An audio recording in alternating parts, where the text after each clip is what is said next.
Forget an introduction. Forget an introduction. I've just got one thing to show, man.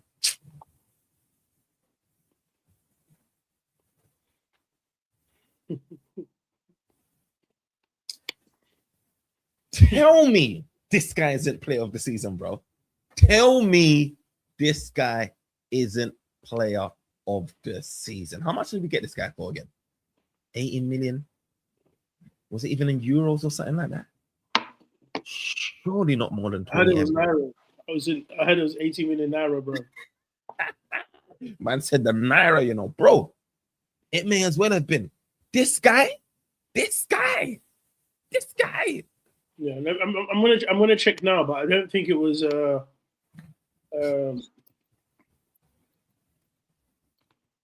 Please, bro.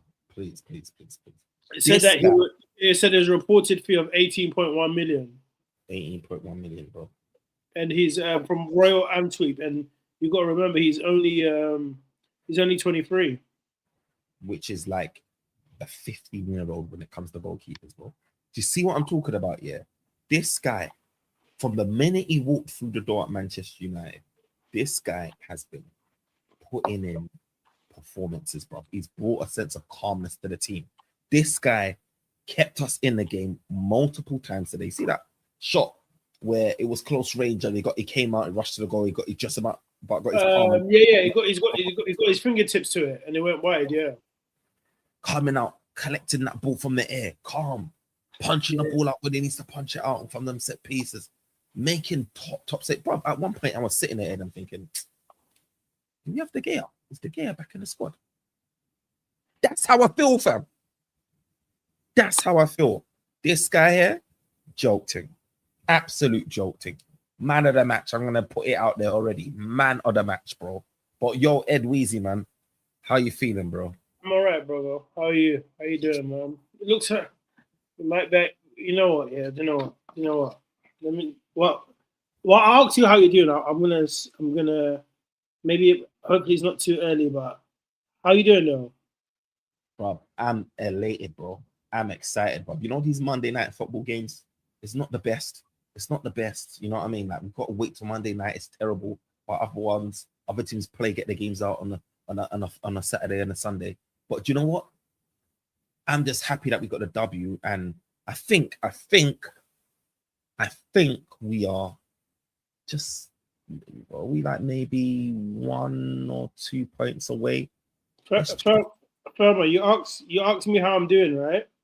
How you doing, my guy? Ask me again. Let me stop sharing. Go on. How you doing? Ask me again. How you doing, Edwies? I had heard this for a long time. At Old Trafford. Can you hear it? Well, you need to put it next to the mic, my guy. Oh, the Champions League anthem. We didn't even clock. Champions League anthem, bro. Bro, do you know? I heard it at Old Trafford for a minute, bro. Too solid. But this is it, Ed.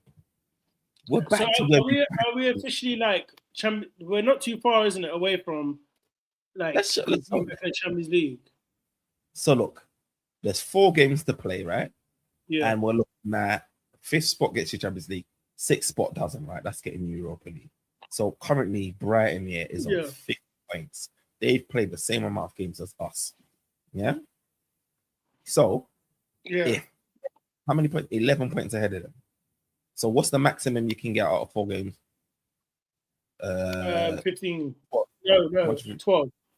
12 points. We're 11 points. So all we need. Because it's what? It's 3 points. Yeah, it's 4 times 3, 12. Yeah. 12. Yeah.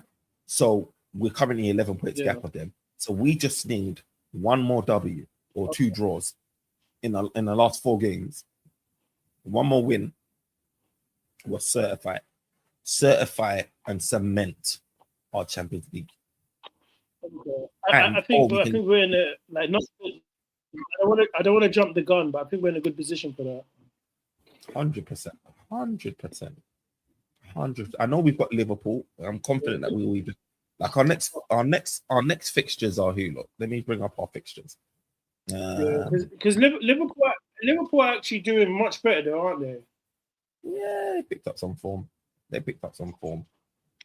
But at the same time, our next fixtures are we've got Liverpool at home, then we got Sunderland away. There could be tricky ones. Then we got Forest. Ooh, we got Forest who's fighting that That's a tough relegation, one. but they're Yeah, safe they're already. doing well. And they're safe.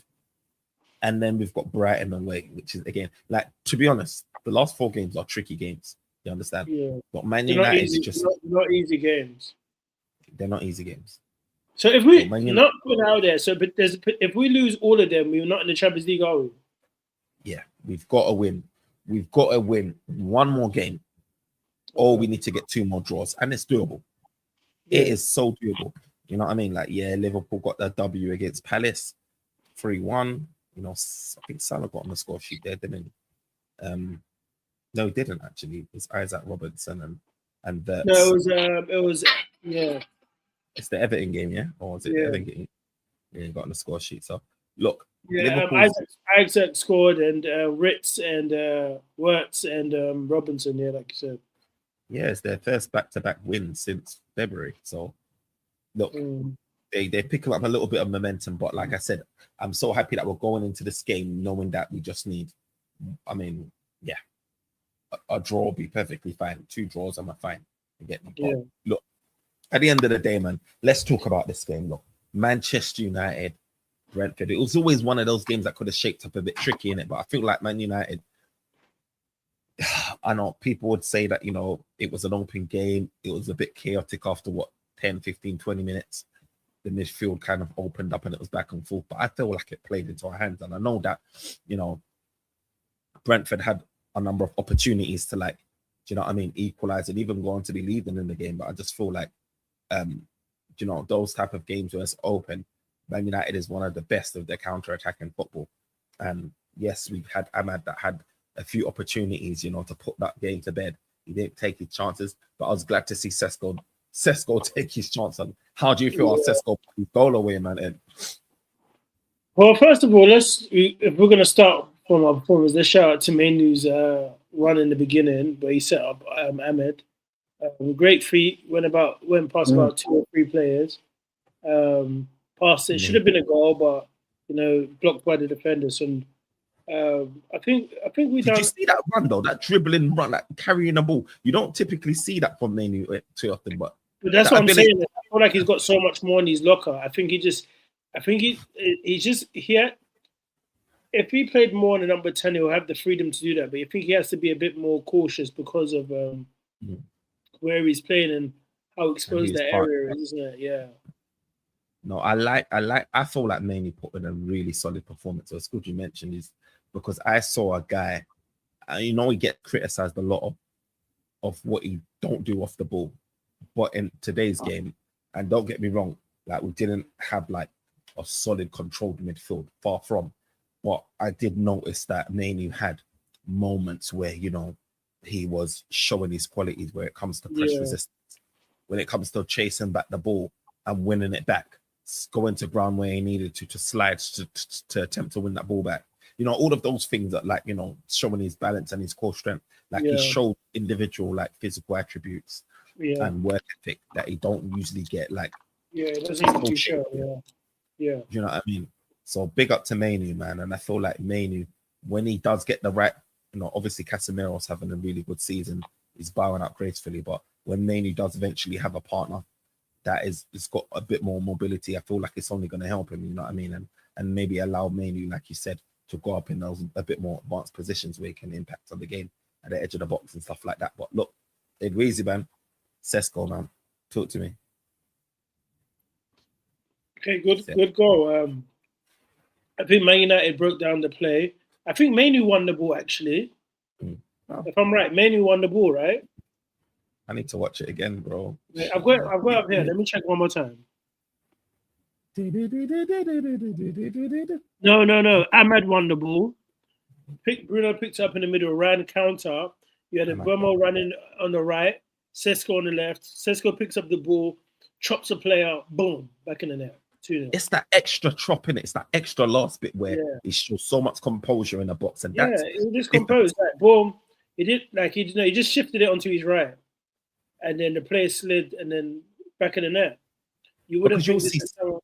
Yeah, like, how did Sesko, what, 22, 23, right? You'll see so many players, yeah, where like it'll be like a daring head, like a daring headlights. You know, those guys that are in front of the goal, yeah, they get, too excited, and then they don't make the right decision.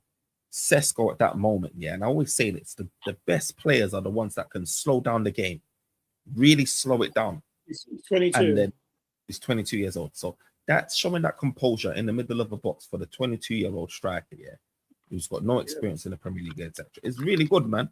Like, it's yeah, showing signs to come. You know what I mean? He's not just hitting hope.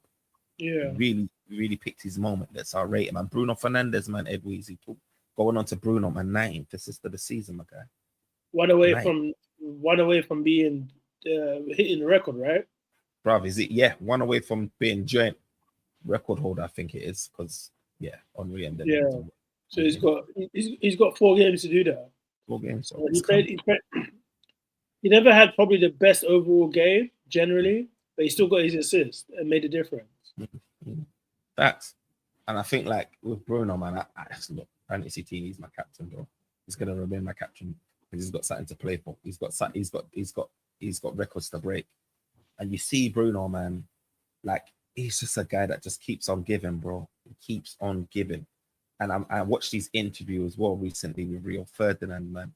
And the way he spoke of the club gave me every insight I needed to know that he's not going to be leaving in the summer. Do you know what I mean? Yeah, I feel like even when he talked about the whole Saudi thing, and he said, look, his wife was literally like on the same wavelength with him. She said, look, and he made a good point. He said that a lot of people are probably thinking go for the money. He said that him and his wife are not the type of people that want to be the richest. As long as they've achieved their goals, obviously they want to be comfortable. But he said he wasn't swayed by the money because he's not, and that's why sometimes they say it's good, like especially for like a man generally, but even for footballers, just to have the right people behind you, right? Because if you've got the wrong people behind you, you could go to a team for the money, but he's got his wife in his corner saying, "Look, we're comfortable. Like we don't need that type of money. Like you know what I mean." And have you he achieved your said goals? something. Have you achieved your dreams? Yeah, she said, "Are you happy? Do you think you've achieved?" And he said, "No." So he said, "I'm staying." Look, we need to do this for Bruno, bro. Yes, we're going to get into that Champions League. God willing, get into that Champions League, and look, we're competing with the big boys. And we need to improve this team significantly. Get your midfielders, get your free midfielders, get your wing. How old is Bruno now? Isn't he like He must be 32 or something, right? about 32, 31, 32. I think he's like 32. 31. He's 32 in September. Okay, cool. So we need to do it for Bruno. Like Bruno, that interview that he gave with Rio Ferdinand, and it was like, it just shows me how much of those personalities you need at Manchester United. Do you know what I mean? It's like he actually cares about the club. He's not ruled by anything else. He actually wants Man United to do well. He's not there just to cash in or just to make money. He genuinely cares about the team. 100%. And we need more of those personalities, and we need to give him something back. Obviously, he's going to get Player of the Year. You know what I mean? I'm pretty sure about that. But he needs a title, man. He needs a title. Before he leaves Man United, he needs a title. So I hope I'm just going to get some water here, but keep talking. No worries, man. I hope that the rebuild continues to progress in the right direction, and I hopefully that he goes and benefits and reaps the rewards of that. Which brings me like to obviously Casemiro and stuff. Obviously, he put in a really good performance as well. Like I said, like at times he was going to the ground. He was doing those sliding tackles where you're just kind of like biting your teeth, hoping that he doesn't get a yellow card or red card or anything like that. But overall, he did show his quality, isn't it? And this is where experience comes into play, because you see those guys involved in the goal. You see Harry Maguire being influential. You see Casemiro being influential. You see Bruno Fernandes being influential. And it's these type of people that you need to keep at the club, because Maguire, we can, obviously there's a reason why he got an extension, because our two best centre backs are just always injury prone. But in terms of experience wise, over like Euro and even like Aiden Heaven, he had a really good game, by the way. Aiden Heaven, I really feel like there's a bright future ahead of him. But that experience is what we lean on, and we saw how Casemiro in a game today, he was able to sap the life out of Brentford towards the latter parts of the game, you saw like where there was 5 minutes extra time or whatever. You saw where there was 5 minutes extra time. You saw Casemiro just cheat the referee. You know what I mean? Like he paid for those fouls, bro. You know those ones like he felt something on his back, he went down, and he did that twice. And doing that alone ate like a minute or a minute and a half, 2 minutes from the additional 5 minutes. And that's just experience. This is what experienced guys do. You know what I mean? We know when you've got a guy that knows to run to the corner flag, to run down the clock, versus those guys that want to be going for a shot, going for goal, lose the ball, and then it, come back to bite them. Like Casemiro, one of those guys. Casemiro was definitely trying to. He showed the experience there because he showed it there. I was just like, bro, this is what it's about. You know what I mean? It's gonna be a big loss, man. It's gonna be a big loss, man. Yeah. But it's another goal. It's another goal. How many goals has he got now? What, 9 goals? Yeah, 9 8 goals. or 9. It's a joke, bro. It's a joke. But shout out to him though, because when he decided he wanted to leave, he just went up another level. Right. Like, you know what I mean? He could have easily just been like, yeah, I'm leaving. Let me just. But you can see, even every time he scores now, he'll kiss the badge. He actually really. Yeah, he really cares about the team. Yeah, you can see that he's a real Manchester United. He's a real red, isn't it? It's like Varane and them guys, and it's like, you can tell that well after he's left Man United, he's still going to be tuning into our games. He's still going to be supporting. You can tell already. You know what I mean? He's like real passionate. This is his 5th season, isn't it? He's got 9 goals. His highest scoring, because first season they said 51 appearances, 7 goals, 32 appearances, 5 goals, and 42 appearances, 5 goals, and 33 appearances, 9 goals. Bruv, it's a good turnaround. And I think like with Casemiro, because he's having less games, like you can see the benefit in his output. You know what I mean? You can see it in terms of his goals. But look, top quality player, man, and we'll have to do a really good job to replace Casemiro. We're gonna have to do a really good job to do that, man. So hopefully Ineos know what they're doing, man, and sort that position out, bro. But look, Brentford, professional job, 2-1. I was a bit nervy. It was a bit nervy though, wasn't it? Let's be honest, it wasn't our best performance, but at the end of the day, you look at the results, we got the 3 points. So, that's all what matters, isn't it? That's all what matters. I know there's expectations for us to play better, but that will come over time. And you know what I mean? Hopefully we can get the W against Liverpool and focus on giving guys like JJ Gabriel, guys like Shea Lacey some minutes. Do you know what I mean? So JJ has he made a bench yet? I don't think I know he's been training with the first team, but I'm not 100% sure if he's made bench yet, but I would love for him to get some minutes, at some point. Do you know what I mean? Like, who can obviously like finishing 3rd and finishing 5th is still significant in terms of money, like, obviously, because it could be millions difference in it. But at the same time, man, JJ, he should be able to get a taste of what it's like, because we need to be having this conversation about Dalman, Rio, and then JJ and Lacey. We need all of them, man, need to come into the picture, bro. We need to have that conversation. So look, I'm gassed, man, but big shout out to the Man United, man. Big shout out to Carrick. He's putting his name in the fold for that job, and look, good on him, man. Good on him. Do you know what I mean? But Edweezy, man, who was your man of the match? Ooh, so there's a few candidates. Let's see. Bruno obviously got his assist. Casemiro got his goal and put in a good kind of shape. But it might have to be to the goalkeeper. He made some good saves. There's that shot. I think there was that cross where it kind of hit the striker and it may have hit one of our defenders and he tipped it over. There was the one where he tipped it with his fingertips. He just looked very assured at the back. Facts. I would agree as well, man. I think Lammens is just kept us in that game.